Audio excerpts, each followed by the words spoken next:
Over 50,000 people attempt Kilimanjaro every year, and about 35% of them fail. Not because they're not fit, not because they didn't train, not because they chose the wrong approach. And that's exactly what I want to break down in this video. Because how you climb this mountain is the difference between standing on the summit or turning around before you even get there. If you haven't met me, my name is Paul DeAngelis, and I personally summited Kilimanjaro 55 times, and I've been guiding the mountain since the late 90s.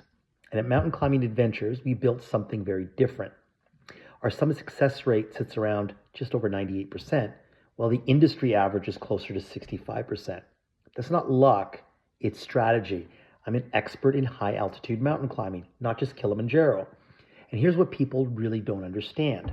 The majority of operators are running the same routes, the same pacing, and the same mistakes. They'll put you on the Chami or they'll put you on Lemosho.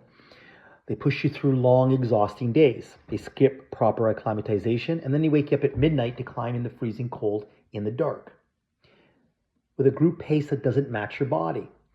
That's not strategy. That's more like survival.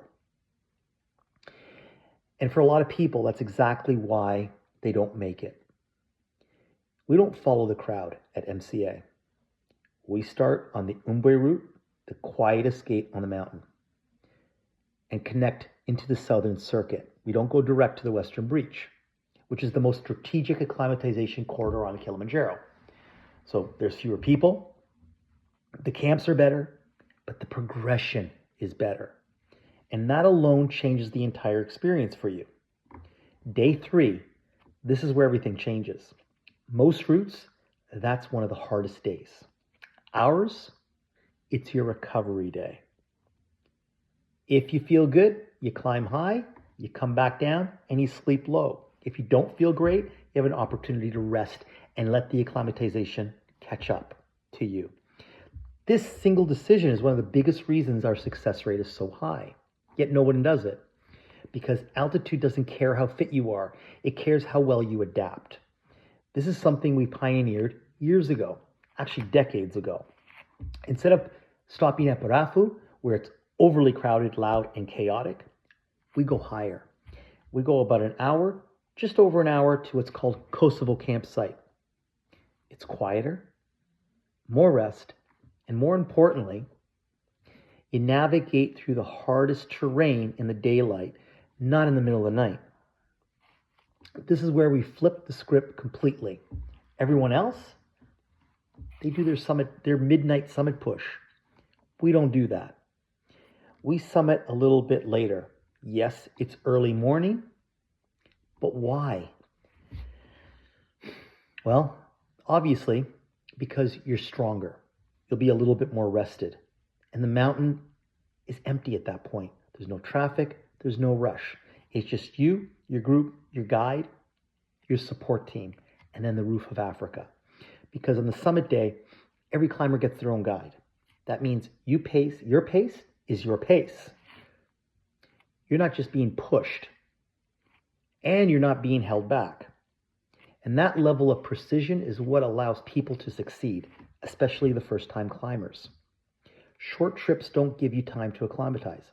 Long trips, they break you down. There's a sweet spot, and we found that exact balance. 7 days on the mountain. That's that sweet spot I'm talking about between adaptation and peak performance. And when you put it all together, the route, the pacing, that strategic recovery, and even the strategic part of the summit, well, you get results. 98% success summit. We don't claim to do 100%. We've guided first-time climbers, corporate teams, and huge charity groups, even a man with no legs up Kilimanjaro. And he made it to the summit because the system works. This mountain isn't just physical. It'll strip everything down. It'll create doubt. It'll create fear. Limits you thought were real, well, and when you stand on the summit, you don't just feel proud, you become changed. And our job